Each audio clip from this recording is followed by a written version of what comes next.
partly we invited Kofi here today because we wanted a great keynote to mark 10 years of the Forum for the Future of Agriculture.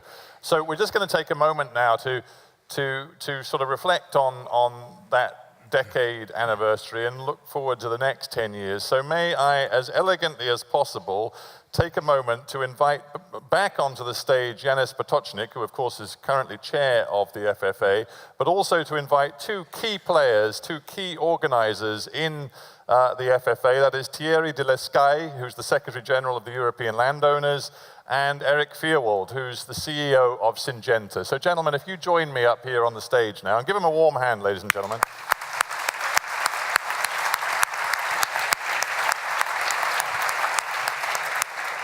Thierry and Eric, welcome, and of course, Yanis, welcome back to you. What I want from you three, and actually I'll start with you, if I may, Thierry, and then we'll go to Eric, and then to Yanis. I want you three, because you've been so intimately involved with FFA, and you now, having marked up 10 years, I think need to be thinking about the next 10. So I want to hear from you what your vision is and what you see as the key challenges that have to be addressed in forums like this over the next 10 years. Well, I think that this forum first has helped to change the conversation, because today there's more agreement than ever that we have to merge food and environmental security. And it was not understood 10 years ago. I know that Franz Fischer did initiate that with the second pillar already, but that was the first purpose of the forum. Meeting the two interests together and not abandon this opposition. And I think also for us, we are demonstrating, and it will still be the challenge, that we are deeply committed in delivering the right solution in terms of sustainability. And I have to thank you as a moderator, all the speakers who came during these 10 years, and you, the public, for all your insight and the comments you made, because you are the forum, you made the forum during those 10 years. So Thierry, it's not done. No, it's not. Are you disappointed with the current pace of fundamental reform? Well, Kofi spoke about 6 weeks to reform UN. I think 10 years to reform the CAP is also like 6 weeks, because it's a heavy tanker. Well, God help us if 10 years isn't enough to get a decent reform of the CAP. But we're going to talk about that in our second session. And ladies and gentlemen, we do, at that point, invite you to give us your thoughts. So believe me, it's going to get very interactive very quickly. Thierry, thank you. Eric, you speak from the point of view of obviously from Syngenta. Syngenta's made a deep commitment to FFA. You talk about the need for global private enterprise to be a part of the conversation and part of the solution. So give me your thoughts after 10 years and looking ahead to the next 10. Well, first of all, I'd like to thank Kofi Annan for his inspirational words. I think they summarize the intent of the FFA over the last 10 years and the 10 years looking forward about doing the right things to work together to bring the right innovative solutions to help farmers feed the world, but do it in a sustainable manner. So as I look at what this forum has meant to Syngenta over the last 10 years, I think it's helped transform our company. I think that today, Syngenta, the 28,000 employees of Syngenta all around the world, and many of them in the developing world, are absolutely committed to our ambition to bring innovation, but collaborate with others and train farmers around the world to sustainably feed the world, but do it in a way that not only preserves water and the climate and the environment, but brings safe products.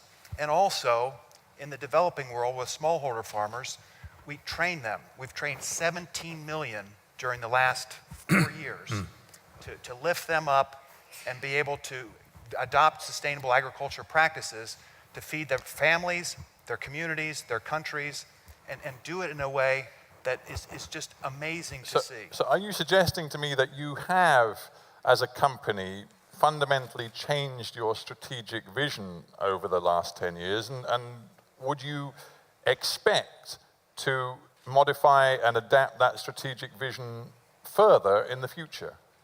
Yes, and I can give you some specific examples because I think we've got to take these grandiose ideas and boil them down to what kind of actions can we take. And with our good growth plan, which guides our company, which is very much based on the Sustainable Development Goals, we're doing things like working with the Nature Conservancy in Brazil, where in the last year we've protected together 3 million hectares of land in creating green biodiversity corridors to enhance the biodiversity. We've worked with IVCC to bring new technology to innovation and an approach to the malaria challenges in Africa.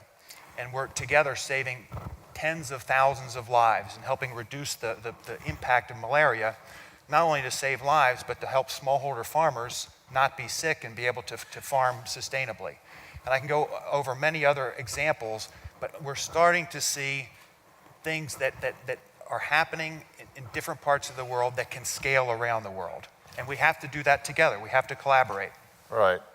Janusz, we heard your keynote, and we thank you for that. I just want, Eric's making the case that corporations such as Syngenta do recognize and act upon their wider responsibilities, and they now see a context which is all about not just profit making, but sustainability and collaboration with producers. The fact is there's a big demonstration, well, I don't know how big it is because I haven't been outside, but there is a demonstration today. There are many people in Europe and across the world who are skeptical, still skeptical about the role of companies like Syngenta, but they're also deeply skeptical about politics and about the ability of the European Union, for example, to reform its own agricultural system in a way that works best for producers and consumers. So 10 years of FFA, looking ahead 10 years, are you confident that you're winning hearts and minds? Skepticism, it's normally always based on some experiences from the past. But I think that we have to properly understand the moment in which we are. What are actually sustainable development goals? I think it's a kind of global contract where the humanity has finally understood that we have to fix a broken compass. So it's not about agriculture. It's about all economic sectors. It's not about European Union, but all the societies which are involved in that. And I think it's really important to understand that the economic system which we have developed was not taking care for the consequences which we are dealing, which are basically on the climate change. It was a resource-intensive economic system. So in many cases, from all economic, social, and environmental point of view, it was unsustainable. So a lot of sectors outside this room discuss the transitions. The major transition is going in the mobility sector. Yeah. And I think also in the housing sector. And the food sector is the next third big, which will have to go through that transition. So we have to be aware that we talk about the fundamental change of economic behavior and production and consumption, economic systems. So it will not go fast, and there will be a lot who will try to protect the current situations, status quo. But I think that the critical mass of people who understand not only the need for change, but also the opportunity which is emerging from that transition, it's rapidly increasing, and that makes me optimistic. Yeah, Kofi, I'll leave the last word on this particular session to you.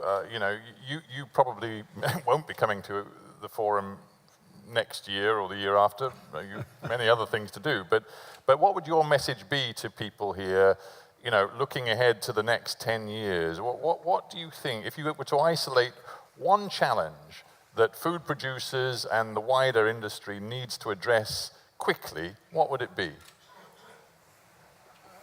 I will put emphasis on nutritious food, nutrition, because it's extremely important, and also handle the question of distribution in a much more rational manner.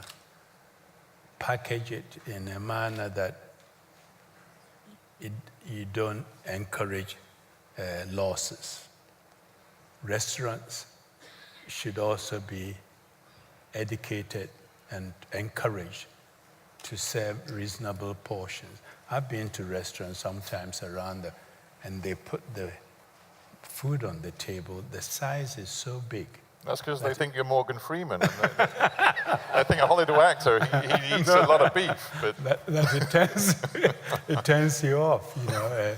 So I would say let's focus on nutritious food and how we get the food around, the distribution and the logistics of it. well, those are very concrete and practical things that we are going to talk about further in today's FFA. So for now, ladies and gentlemen, with that thought, 10 years of FFA, and I think most people would agree it's been a fascinating forum for debate, but we've got to look ahead and we've got to think how to deliver on some of the fine words, turn them into actions over the next 10 years. That's a thought I want you to stick with over the course of the day.